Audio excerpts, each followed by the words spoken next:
что, мы выиграли, что ли? 有没有神什么之高？我反，我正补，我反，我正补，我正我反。 One lost entity. Wind beneath their wings, feeling themselves here. Storm is spinning around. I don't know. I don't see Tinker that much nowadays. See if he does it again, but I think he's chilled for a second. He's like pivoting and swiveling. There we go. He's a helicopter. He knows his Tinker. This man is perhaps more known for some of his other heroes like the Invoker or even the Mid-Visage, but he's quite the Tinker player as well, and very happy, I think, to get this hero in game number 2. Yeah, I mean, Entity really showing what can happen when you've got all these mechanical players with the captaincy of Fishman. Kantomi, though, going to get scouted here as Baboka with a longer wraparound comes in behind the Sven. Ori with hook level 1 does catch out the Sven. Good Stormhammer, though, on the back for a second until the pummeling begins again. And the first blood going the way of Monet Shadow Fiend. Another game where they're getting this early first blood and Shadow Fiend picking it up on a core, so they're going to be outcome there. And we'll see how Aster's lanes go. It does look like Monet is going to be playing the Как-то вот так, чтобы Бурда, и куда бы она ни переместила. The battle begins.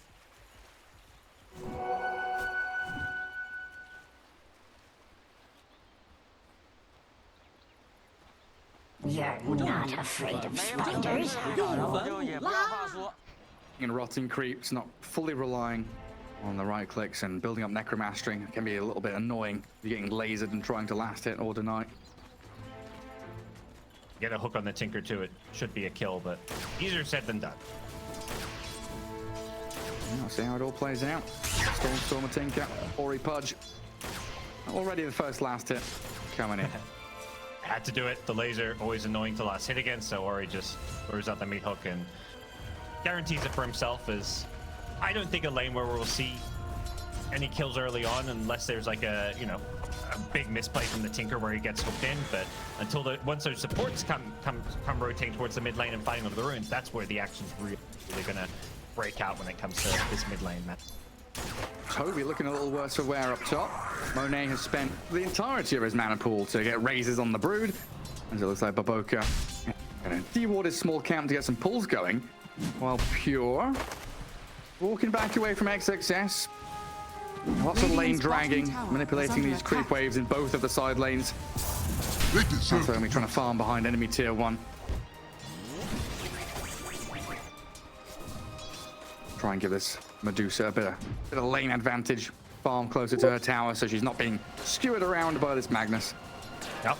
I feel like this is a bit of a throwback with the Magnus into Medusa. Like, at least in the SA region, back when Medusa was still meta, which lasted for a long time, a lot of teams started to kind of play around this idea of Magnus in the off lane because your high base damage just allows you to contest so much of the Medusa's farm.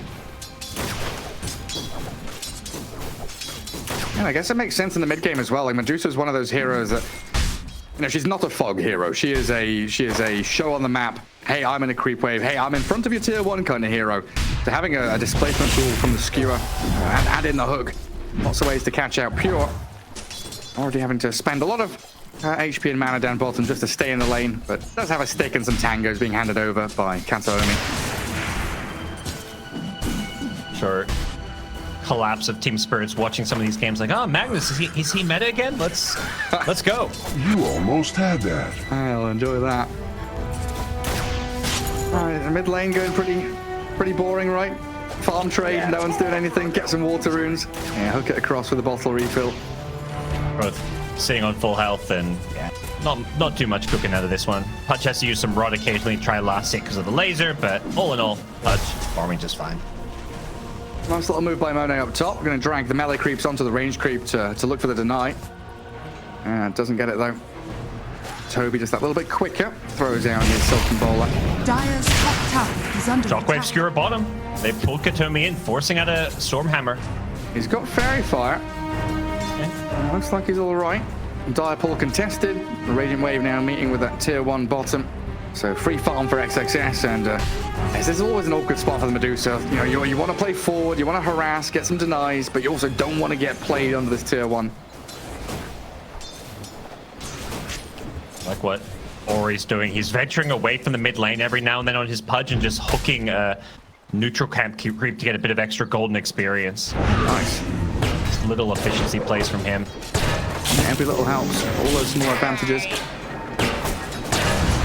Down bottom lane is just Siamese Cat chasing this Sven over and over again. Hammer of Purity, trying to force out Storm Hammers. There's a Magnus skewer, catching out Pure for a second, but it's just harassment damage. No real kill threat. You're just trying to burn through resources, burn through a bit of regen, make sure life is uncomfortable for your opponents. Your even item drops for the stick value there. Dude, these young players with their mechanics sometimes just playing unafraid, and doesn't look like we'll be seeing any kind of early action in any of these side lanes. Aster already with the first blood gold, so first blood's been claimed, but they're going in on... No, they're not going in on the SF. Just kidding. Just throwing out spells. Yeah, back and forth.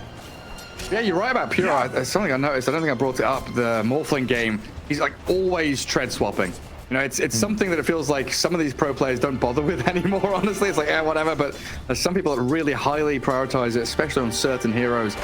You know, like Morphling, Medusa. Think back to the old anti-mage days. You need that mana pool. Yep. I mean, there's definitely a benefit to be gained. I think that the added benefit is also like it just keeps you locked in and really focused. Like if you're trying to do every little thing right, it just means you're going to be in the right kind of mindset for the game. Yeah, perfection is perfection. Kataomi shockwaved. Another contest on this pull. Really want to contest this. He's putting his life quite a bit of danger there, but playing around the fairy fire. Sal comes out now as well, so the regen battle down in this bottom lane between the Sven and the Aster offlaners. Yeah, you want we'll catch on the night. Trying to move into mid with Ori's Pudge though. Look and dismember used. Turn around on the tower with laser. Everything falling short of actual kills. Just chipping away at people. Yeah, no big rotations towards mid lane whatsoever, but 6-minute rune coming up, so you'd maybe expect something now.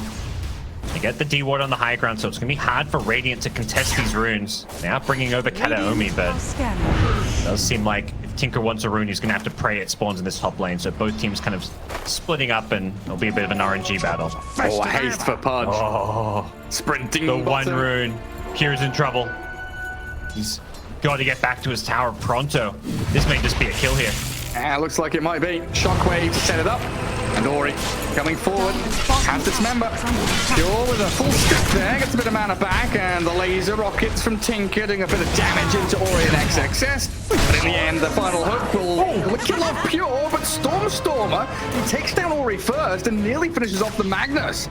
Just got it off with the rearm for the extra layer of lasers, and the bottle just giving him the mana for it. I can't believe it actually got the Pudge first. But Pure's probably just like, man, that's the one rune that could have killed me. He, as a carry player, that mid laner picks up that rune, and you've got this kind of like mental clock where it's like, okay, I can farm 1 or 2 more creeps, and then I'll back off to my tower until the mid laner shows. But haste just kind of screwed up that timing of it all. But honestly, a trade in the end that at least slightly favors Entity. Hey, what is it? It's a 1 in 6, right? 1 in 6 chance against that haste. That's the difference maker. Monet. They already forced Fishman to TP back defensively, and they're going to go for another round onto the silencer. Siamese Cat traversing all the way from bottom lane up to top to help out there, but the dive coming in. Tinker's arrived, and Toby's diving. Onto Monet, the razors come, but the Storm Hammer, a good one. Kataomi lands it onto 2, and the Rockets just flurrying out onto Team Aster to get 2 big kills for Entity. Yeah, Tinker with this super fast blink dagger didn't go for any kind of boots or anything with it. You don't really even need the brown boots here when you've got this mobility with the rearm. He's going for the soul ring next, so already we're seeing this super active Tinker. TP bottom and now the TP top helping turn around some of these ganks. Yeah, such a different hero nowadays. No more stacking and farming ancients. No more universal damage. We are now all about blinking and shooting out these rockets. I'm kind of curious to see what he goes afterwards, though, because I don't think we've really found ourselves a spot for Tinker to have like locked in items in pro games anyway. But start considering the kind of Scythe of Ice, Ether Lens, that kind of thing later on down the line. And we'll see what the build's going to be. I'm definitely not seen much pro tinkering in some time, but probably will be, pretty standard stuff like you mentioned. Like eventually there may be a Scythe of Vice. Maybe you consider like some of the Dagons of old if you feel like you're lacking damage, like against the Pudge, Magnus. Like there's a lot of tankiness on this Aster side as well. I think the usual things have been like Shivers, Overwhelming Blink, and then they're kind of core-ish items. Then I don't know, everything's Tinker because he can rearm. Feels like anything is going to pay off for him. Omni Knight surrounded. Hunted down in his own jungle as he get a D-ward off. And now the pressure is on your tier 1 top though, as Toby closing in on level 6 and will start amassing the spider army. I feel like the Tinker just synergizes really well with the Broodmother because it's this hero with the spider army that can pressure these objectives. If you try and defend it, you have this Tinker who can always TP in, TP on those spiders and offer this huge amount of kill threat to anyone defending early towers. Dire's top tower is under attack.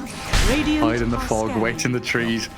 Radiant even scanning behind their own tier 1 to try to figure out where Aster are lurking. XXS attempting the shockwave and skewer. Rocket flare, does that give the vision on Stormstormer? It does for the RP. Stormstormer's blinked incorrectly. Tries to get out now, but Ori's here with a dismember. Stop the TPE from completing. And a huge kill on Stormstormer's Tinker there. Aster going to be breathing a sigh of relief. It's that little slip up.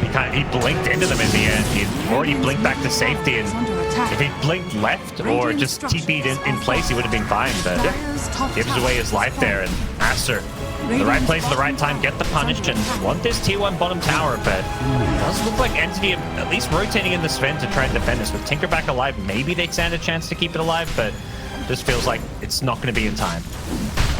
It's a little too slow. I did take down the tier 1 top quickly though, and Toby, he's moving swiftly towards the tier 2, and of course now has access to all of these jungle camps very freely. So Toby in the previous game had a bit of a slow one, but looks like here in game 2 going to be able to build his items much faster, get those auras up and online.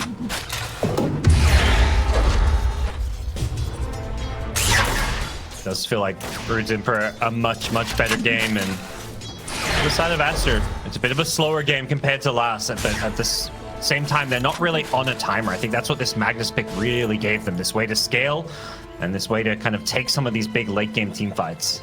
I think that's the key thing, right? Knowing game 1, the way that went, team fighting is so important. Having catch, having kill opportunity, and scaling with big AoE team fight ultis, it's always been the TI special, hasn't it?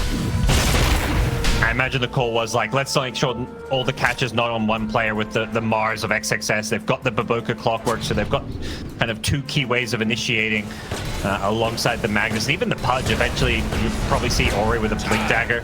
It's got the Axe queued up for now, but the easier it is to start a fight, the easier Dota feels. Dire's middle tower is under attack. What's Pure been up to the past couple of minutes? Farming? Hitting Ancients? Oh, it's Medusa. Yeah, of course. Good stuff. Love and life. This is the carry player's dream, Medusa's back in the meta. Actually, I think a lot of carry players do not like playing Medusa. She's a pretty boring carry. Like, she just farms, and you don't really feel like you dish out damage as a Medusa. It's like this very slow damage, so you kind of got to group with your team and slow roll things. So, see, Medusa, probably, standard items. Yasha, Dragonlance, Scotty queued up. No need for a Linken's this game, per se. And just try and replicate that 6-minute rush fight where you've got one hero that's your carry with all these items staying alive. Hatomi under his ward, trying to protect it here. And Aster TPing top, looking for Toby. No RP, and the hook lands. Ori trying to catch up to this Broodmother. The global silence giving a little bit of wiggle room for the Toby Brood, but the shockwave back. Is that enough? There's no dismember still. Ori, he's hunting and looking for it, but he can't find his pesky Broodmother back into the tree line. Getting close, going through the trees, but couldn't quite latch on. Sort of love to find that pick off. I mean, you're kind of playing this slower, greedy pace. Any pickups you can get with these ultimates. You don't mind a one-hero RP, but where Baboka low, but has the backup of the Omni Knight to get him back to safety, and Aster just going to slow things down, go back to farming. Their SF kind of mirroring what the Medusa's doing, which is just farming up the triangle, farming Ancients. Has gone the Mask of Madness build this game, unlike last game's SF, and I think makes a ton of sense given the draft they've got. I'm still looking back on this Omni Knight though, and it kind of feels like the amount of priority Aster putting on it. It seems like this is their idea of an answer to this silence, to this brood. Maybe even we've seen it as an answer to Undying. The fact that like every zombie attack stack gives a stack of Heavenly Grace, lots of stacks in that one. Because this, the way Heavenly Grace works, you know, against the Silencer, he's going to put 2-3 spells on you. Broodmother puts a couple of spells on you. You've got Laser on you. All of a sudden, you've got 5 stacks of this strength and HP regen. You've got these tanky heroes all of a sudden. Yeah, I don't mind it. I think from that point of view, it makes a lot of sense as long as you can get those spells off, because the global silence is the big one. And yeah, you got to imagine similar to last game, they're going to be jumping and trying to burst down this Omni Knight at the start of every fight. Last game, Siamese Cat kind of struggled to position himself such that he could stay alive. Get some Lotuses. Save your Omni. 4-4 at 14 minutes. Definitely been a walk in the park for both these teams. No real action, no real chaos. Yep. Pudge looking to finish off his Aghanim Scepter in about 1,000 gold. But a skewer back on the Sven, opening things up for Aster to try a pick. Boca has hookshot in a second, but it wasn't up fast enough. So a jump, a retreat, a reset, and back to farming we go. Both teams really just chilling. Here in the Medusa, Monet on the SF, pretty even in terms of net worth. Both two have just been kind of doing the save movements just on the opposite sides of the map. Aster have tried a couple times to pick off this brood, but Dyer's top tower is under used by attack. Toby, just being so elusive in these trees. Yeah, some good stacking from Entity, building things up for Pure. Trying to close the gap on the Shadow Fiend, who is top of the net worth right now with that Mask of Madness, Dragonlance. Feeling pretty free just to push out the bottom wave with 3 heroes just above him in the jungle. Most of this net worth difference seems to be coming from the other cores, like the 2 carries of both teams even on farm, but Brood as well as Tinker falling behind a little bit. Yeah, just a touch. And Tinker's going to be able to clear up some of this unsafe stuff down at bottom, but you're always going to be very wary of warding here. You know, a high ground ward, a Tinker ward in particular. And they are named as such to catch this fella himself. With a clockwork and a Pudge, there are ways to get in on top of him, and Baboka, he's going to get on top of the Silencer. Opting to go straight for Fishman this time around. The global utilized, the Fishman's still alive. Now from Katomi, and a turnaround RP, but the hook back. Ori drags away the Magnus, so Entity with a chance to regroup and move back in towards the Pudge. Later in with the blink from Stormstormer, Ori getting healed up, has a ton of saves from this Omni Knight, and Monet with what looks like a defensive Requiem. Try and fear back Entity because they're giving chase on the Baboka still. Rockets flying, not dead just yet. Everyone spends every single spell, not a single casualty of Ori yet. Another hook missing out, a whiff from Ori, and the heals make success onto the Magnus. Try and keep him alive while they dismember and devour up the Broodmother. Tasty protein for Pudge to build up. Some stacks of his flesh heap while Pure trapped inside the cogs. Try and break him free. Baboka stunned up. And a final touch from Fishman, looking to clear him out. The rocket, is that landing onto the clockwork? It is. No amount of heals from the Omni Knight will secure his safety. So a 1-for-1 trade in that fight. So many spells used, like 10k damage. Look at that, 10k damage from Entity, and all they killed was a clockwork. The sustain, the tankiness of Pudge, of Omni Knight, what he brings to the table. They messed up a bit with the RP, trying to, you know, the Pudge hooking out the Magnus there was not what they had in mind. And luckily, I think for Aster, they were able to kind of disengage using that Requiem and reset for the Brood kill under the tower, because Entity, I think, felt like they had something going. That's why they wanted to chase there. When do we start thinking about Roshan? That's success.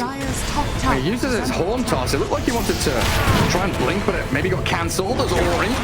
Let's catch on the Fishman. Sansa yet again surviving with a sliver of HP. Oh, Katomi trapped in the cogs of Baboka. Hunted down by the clock at the Pudge and finally finished off. But again, it's going to be the 1-for-1 trade. And Aster the ones losing out on this. The rocket spam, very apparent, is an issue that they can't contend with. Radiant's bottom tower is under Pudge attack. just getting constantly chipped away at. can't really get close enough to the Tinker. Clockwork's their catch, but he's also kind of been the one initiating on the front line, so unable to really save his spells for this Tinker, and unable to really get the farm that allows himself to stay alive. Trying to get to an Axe Scepter. But the Philosopher's Stone, that's an amazing item for Boku's Clockwork. That's going to help him actually get up to some of these late game items. Could you remind us what overclocking does now? Because it changed a little bit from the refresh you used to give, right? What are we looking at? Rocket flares. Oh yeah, the rocket flares reduce cooldown, and you get the additional rockets and hookshot. The stun radius and durations also increased, and similarly, you still get stun when the duration wears out. But yeah, the rocket flares, the vision is kind of like, to me, the big part of it. Yeah, there's triple rocket flares flying out, very handy against the Tinker. Because vision, we talk about catch, we talk about kill potential, but really it's vision that undoes Tinker's game plan for the most part. Yeah, being able to scout him out, like I don't think you're too worried about some of the other stuff. The battery assault affecting everyone's kinda nice if there's like summons and stuff. There is brute spiderling, so maybe the battery assault one is actually going to be kind of big as well. Whole area of Roshan looks like it's controlled by Entity, pushing out top to tier 2. And 4 heroes from the Ancients, kind of using it as a platform to hold on. Tier 1 being taken down by Aster now gives them an opportunity to invade. Get across there, stop Pure from farming Ancients, get themselves into a position to maybe think about Roshan themselves, because we're 20 minutes in, and nobody's really poked their heads in the pit yet. Definitely a little bit of a tricky one, but it does feel like Aster at some point will have the tools to do so, but Medusa coming online with a Scotty fairly soon. That's gonna definitely help Entity maybe build their team fight around this Deuce a bit better. They have to protect their Tinker. That's the big thing, though. Storm are playing with fire a little bit there, aren't you? Sees the Ori Pod, goes for the wave clear. Nearly has a Shiver's Guard, so there's that second core item after the blink coming very shortly for him.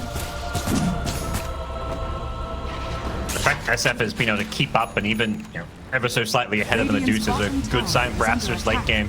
Not to mention these other cores who are farming incredibly well, respectively. Yeah, XXS with Blink, Falcon Blade, working on an Ether Lens now. Entity in the Roshan pit. Aster, they've scattered Aster on this bottom side of the map. They see all these heroes and they go into Roshan. It's a little bit slow, but they're using the lasers, they're using the Medusa. Try and bring this one down, but here come Aster. They've scattered this out with the rocket flare, and they'll get Entity out of the pit. Did you see if that rocket blew up before the smoke or after? I'm not quite sure. Radiant's bottom tower is under attack. Sure, either. Aster might not know about this. Smoke breaks, though. Smoke. High ground ward. It belongs to the Radiant. Playing a little bit without vision on the Aster side. It is daytime, and they're going to play around these pseudo high grounds around the mid lane. Not wanting to go back to their own cliff. They know that's where Entity are, so they're going to actually take over this Radiant triangle. They have to keep throwing out rocket flares, though. They need to maintain vision of the pit with how low Roche just got. Yeah, they're in a good spot to cut mid-wave, maybe cut top as well. As Entity re-smoke. So big smoke breaks. They know Babok is nearby. Gives away his positioning. A hook. Slides past the backside, but there's XXS with a horn toss into Dismember, but the Global Silence gives the cover, the safety for Entity now. Start opening up and kill off Babok. Requiem, the Fear, pushing back the Broodmother now, and Ori grabs up the kill. And blinks forward. And aggressively moved. The RP for XXS, it catches Stormstormer, but Pure is still going. I don't know if he's got the damage it'll take, though, as Aster will come in with a crushing victory around Roshan. These Clockwork hookshot initiations, he just goes to the silencer and forces out Global Silence. Like, that's not really the ideal time to use Global. It's like a little bit too rushed too soon, but if he doesn't use it, he just dies, and he knows this. So he's just trying to make sure he gets his spells out. And the result is the rest of the Aster team like are freed up to basically get everything off. Like, this Omni Knight is not being pressured at all. It's a complete opposite story compared to last game, where it felt like Siamese every single fight was getting jumped on. This time around, Aster are the team getting the jump. Yeah, beautifully done. And that Guardian Angel at the very last moment there to keep Ori alive. It looked like he was about to die with that aggressive blink forward, but it all pays off in the end. And yeah, your comment about the Shadow Fiend's net worth, it's only skyrocketing even further now. The fact that he is so far ahead, on par or ahead of this Medusa, feels incredibly good. really just feels like Medusa's the lone scaling hero for now, at least. And Brood, you know, going for all these teamfight aura items. You know, her story's not going to change too much. They've got to secure it back on Dusa. Got disabled, but she got off her stone gaze. Maybe able to scurry away from the SF as the lasers and rockets landing in onto Simon's cat. And Monet, yes, he holds Aegis and has BKB, but it looks like he's going to die the first time here without really doing too much. Toby skewered again away while already sat at half health, and a hook shot coming on through. There's the Boca onto 2. Pure and Fishman zoned away by the cogs, and Ori blinking into the dismember. A good Stormhammer counterplay from Katomi, but Monet shredding through the Medusa with a pure physical damage of the Shadow Fiend takes him down, and Entity getting crushed here now in game 2. They're just getting so much sustain. Like the Tinker's doing what he can to spam out these spells, but with Omni Knight just sitting back and having this unpressured game, Entity just lacking that ability to really initiate him with their 3 cores. And they're not done. Oh, what an uppy! Jump onto the max success, finds the opening with a Requiem play behind. Monet, another 2 kills to the way of Aster, and a tier 2 tower for them to take. The cherry on top. Radiant's top tower has fallen. Beautiful Team Dota. We're seeing what they had in mind with game 1 with the Omni Knight pick. It's really coming to fruition here, even though got punished in game number 1. And I think we're seeing the limitations of this Tinker pick is just the lack of initiation between their 3 cores. Tinker, Medusa, Brood. How do you start a fight? Sven is also not starting fights. He's playing around the Warcry and sitting back. There's no Blink Dagger or anything. So for Entity, their draft just needs to be, I think, just playing a bit more passive and not trying to force these fights as much until they get these big late game items, because it's so easy for Aster when they're the ones getting the jump. Yeah, I mean, what was that? 28,000 damage by the Tinker done so far. It's a tremendous amount, but yeah, you're chipping away, but if you don't get the killing blows on anyone, that's where the struggles begin. And then maybe he did T-Ward there. Aster, remove the vision, skewer back, 3 of them. A beautiful play from Max Success, but the global maybe doing a bit of cover here for Entity to bring someone down. They just can't do it though. The Guardian Angel has given that defensive tool across to the Purge and the Omni Knight, and now allows the chase forward. Spoke with another 6 shot. The Tinker and Monet, he's got his BKB going. This looks like it might be lights out for Entity in game 2 as Pure is surrounded. The mana shield will only last so long, and Monet grabs a triple kill. Max Success doing his best collapse impression this game, just finding skewer after skewer, using the Horn Toss to great effect as well, and there's no response from the Entity side. Once that hook shot finds the Tinker, that's all their damage gone. This Medusa is this nice frontline tank and keeps people in place a bit with the Skadi Slow, but without the Tinker, they just don't have damage at all from the Entity drive. And that's a 3-man skewer without RP, which is pretty wild from XXS. And Aster this time looking for the lane of barracks. A missed attempt there with the Horn Toss and the hook. XXS and Lori will instead turn and bring down the buildings. Radiant's bottom barracks. DK gold lead and a first lane of racks. They'll fall back. No Roshan for quite some time here, but as Aster have just shown, they don't really need this Aegis to play around. As long as they're the ones with a skewer initiation or Blink Pudge going in, they're the ones controlling these fights. Come on then. I dare you. D-Ward. Anyone? The spider lanes. They're on it. Like Shockwave and Rot though, is that? And yeah, the Rot from the low ground with the Ags, yeah. Dire's top tower is under attack. Amazing amount of damage. Yeah, after has to take bot lane, push out the mid. This is where they can draw that line across from top triangle down to the bottom right corner, saying, hey, we hold them in, close the net in around Entity. Even grab this DD rune and make a fight happen. There's no Roshan for at least 3 minutes. No bottle, unfortunately. The mid lane Pudge had one, but too far away to pass it over, so they'll look for some kind of initiation, but I don't think Entity are going to have any interest in taking a fight outside of their base, unless it's for something like Roshan, maybe. That's exact. Pure trying to find what little farm there is out on the map. Taking out the top jungle with a bit of backup from Katomi. The Boca going to come in and scout them out though. Oh, they don't see Pure, do they? Gets the TP home. This is a small victory. And for all they lose is the Sven. Dire's top tower is under attack. Killing spree. They'll take that one. Get out clean. They buy some more time. They They get up this Tinker BKB as well Dire's as top tower is Medusa under needing to build in attack. some damage items. I think recognizing like you can't just rely on the Tinker in these fights. He's being zoned away because of the threat that Clockwork, Magnus, and Pudge pose to him. So you said going into a Daedalus now to try and start scaling. It's not just their farm, the levels are just a little bit lackluster. Medusa only level 16. Not quite getting up there in terms of the late game scaling. Rocket flares. Oh, the hook. They find the Tinker in the trees. They're A unstoppable. counter to Storm's Tinker and a kill. Conspiracy. Given over to Ori. 我这样读， And Tinker dead for 50 seconds. Does not want to buy back as he needs BKB to keep having any form of impact in these fights. Never die. That's where the axe for Clockwork can pay off. He's just spamming out these triple rockets and find a Tinker and Pudge finishes off the job. 3-second cooldown on his rockets. Oh, the hook. It catches Fishman. It slides straight behind him. Magnus is still got a bit to play with here. The Fear pushes back the Medusa and the Sven, and Pure going to try for the TP home. Can he get away? He can. The hook shot will connect on Katomi instead. Double buyback from Entity, but Sven dead and Pure having to run back. No chance to fight. It feels like they're just going to have to give another lane of barracks to Aster. Yeah.